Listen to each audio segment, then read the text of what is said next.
যশোরে ফের মাদক কারবারে জড়িত থাকার অভিযোগে গ্রেফতার হয়েছেন রনি শেখ। গতকাল ২১ এপ্রিল রাতে যশোর সদর উপজেলার দাইতলা এলাকায় নড়াইল এক্সপ্রেস পরিবহন থেকে ২,০০০ পিস ইয়াবা সহ তাকে আটক করেছে মাদকদ্রব্য নিয়ন্ত্রণ অধিদপ্তর।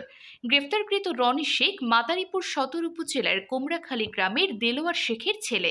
এই নামটি নতুন নয়, এর আগেও একাধিকবার বিপুল পরিমাণ মাদক সহ গ্রেফতার হয়েছেন তিনি, অথচ রহস্যজনকভাবে প্রতিবারই আইনের ফাঁক গলে বেরিয়ে আসেন। প্রশ্ন উঠছে, কে তাকে রক্ষা করছে? কারা এই ব্যবসার পেছনে মূল হোতা? মাদকদ্রব্য নিয়ন্ত্রণ অধিদপ্তর যশোরের উপপরিচালক আসলাম হোসেন বলেন, গোপন সংবাদের ভিত্তিতে অভিযান চালিয়ে রনিকে ইয়াবা সহ গ্রেফতার করা হয়।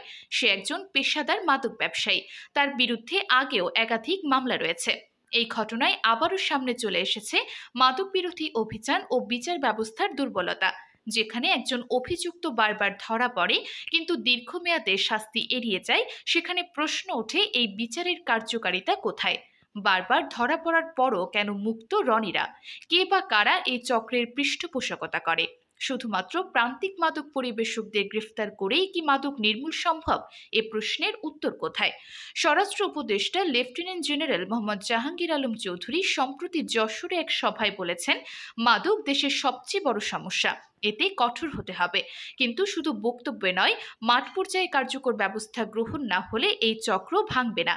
রনি শেখদের মতো কারবারিরা পুনঃ পুনঃ গ্রেফতার আর মুক্তির চক্করে মাদক বাণিজ্যের হাসিমুখ রক্ষা করে যাবে। এখন সময় মূল হোতাদের শনাক্ত করে বিচার ব্যবস্থার দুর্বলতা দূর করে মাদক ব্যবসার শিকড় উপড়ে ফেলার। না হলে প্রতিদিনই গ্রেফতার হবে রনি, মাদক থাকবে আগের মতোই ছড়ানো।